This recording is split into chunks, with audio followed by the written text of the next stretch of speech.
Bem, meus amigos, vamos lá, informativo, né? Vamos aí já para o informativo de número 75, né? Julgados comentado do TSE. Tem um julgado aqui bem importante sobre conduta vedada, tá? Importante porque também é uma reafirmação do TSE. Fica aí até o final para não perder esse julgado. Bem, primeiro, o falecimento do mandatário do Poder Executivo extingue parentesco para fins de inelegibilidade reflexa. Legal esse entendimento aqui, pessoal. Por quê? Olha só, vamos colocar ele em miúdos aqui, como diz a história, né?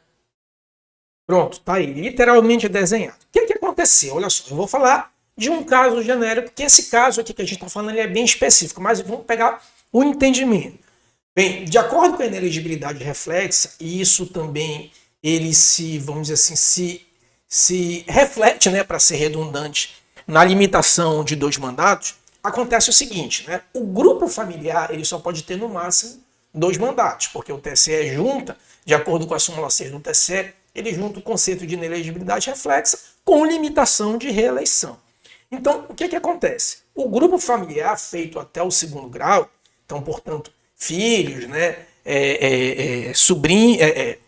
filho, irmão, né, tanto na linha reta como colateral, só pode ter no máximo 2 mandatos. Nesse caso aqui foi pai e filho. Então, por exemplo, o pai ocupou no mandato A, mandato de prefeito, depois se reelegeu no mandato B. Então, em tese, o filho não poderia se candidatar para o mandato C. Por quê? Porque a gente tem uma limitação, de acordo com a súmula 6, a gente tem uma limitação de grupo familiar. No entanto, o TSE e o STF também, né, principalmente o STF em termos de repercussão geral, entendeu que para o caso das esposas e também maridos, né, os cônjuges em geral, se ocorresse o falecimento do cônjuge, nesse caso, ocorrendo o falecimento, se romperia o vínculo familiar e, portanto, o cônjuge estaria liberado para disputar aqui o 3º mandato. A gente não tinha nada muito mais concreto em relação a pai e filho. O TSE reafirmou que, no caso também de morte, então, ocorrendo a morte, né, então o pai foi eleito no 1º mandato.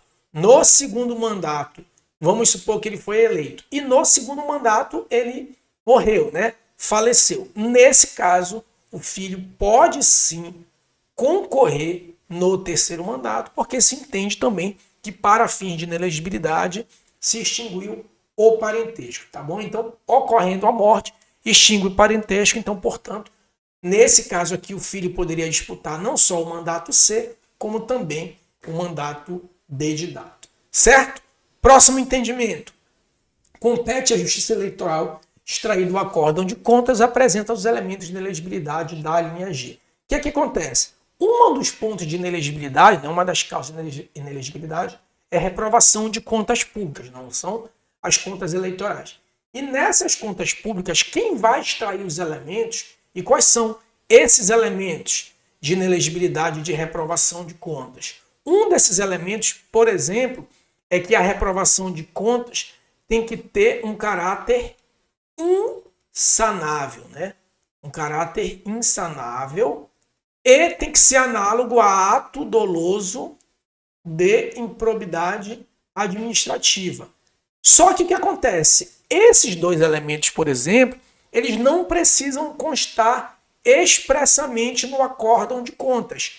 Quem vai extrair, quem vai qualificar, né, se esse ato irregular de prestação de contas é insanável ou é um ato análogo à improbidade administrativa, quem vai fazer essa qualificação é a Justiça Eleitoral. Não precisa vir expressamente no acórdão de contas, tá?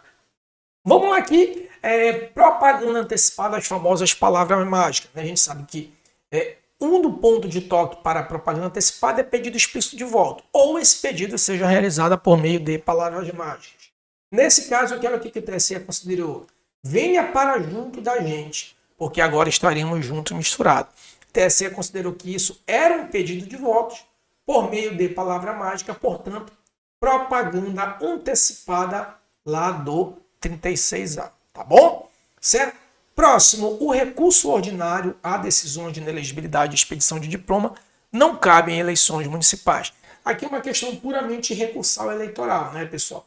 A gente sabe que no caso das eleições gerais, deputado, senador, governador, o TRE funciona como primeiro grau de jurisdição. E o recurso vai para o TSE, no caso de inelegibilidades, vai como recurso ordinário, tá?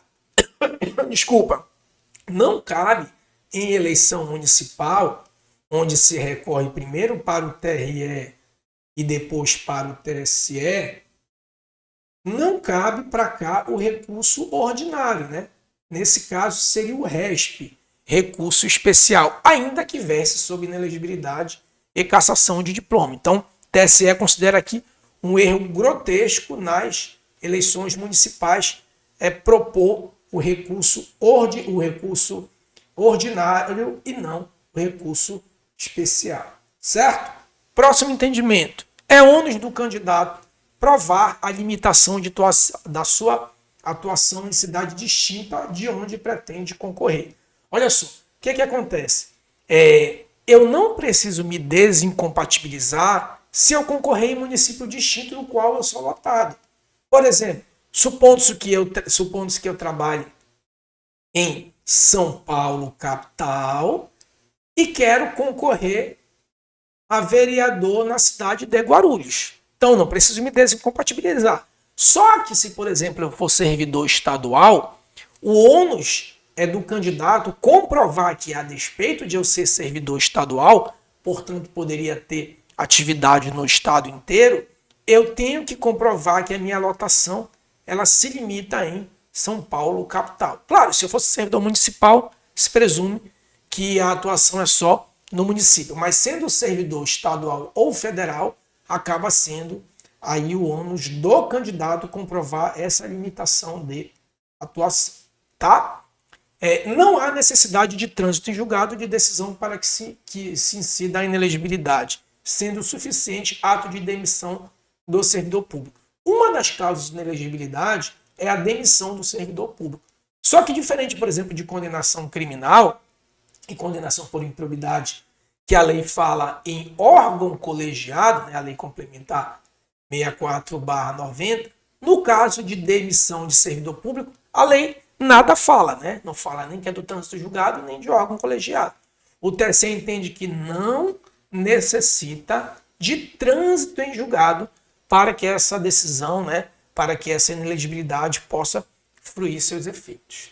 Certo? Por fim, aquele entendimento que eu falei para vocês de conduta vedada, um entendimento bem interessante, tá? Que diz o seguinte, que ó, a distribuição de bens como comemoração do Dia das Mães configura a conduta vedada.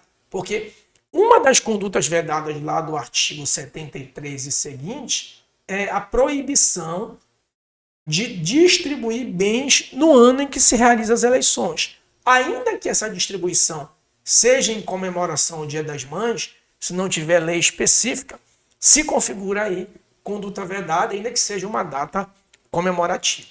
Certo, meus amigos? Bem, esse aí foi o nosso informativo de número 75. Não se esqueça de se inscrever aqui no canal, curtir, comentar e compartilhar. Se quiser se aprofundar em direito eleitoral, aqui embaixo está o link da nossa oficina de direito eleitoral. Materiais em vídeos organizados, súmulas por assunto, material em PDF, grupo de WhatsApp, tira dúvidas. Só se matricular aqui na oficina de direito eleitoral.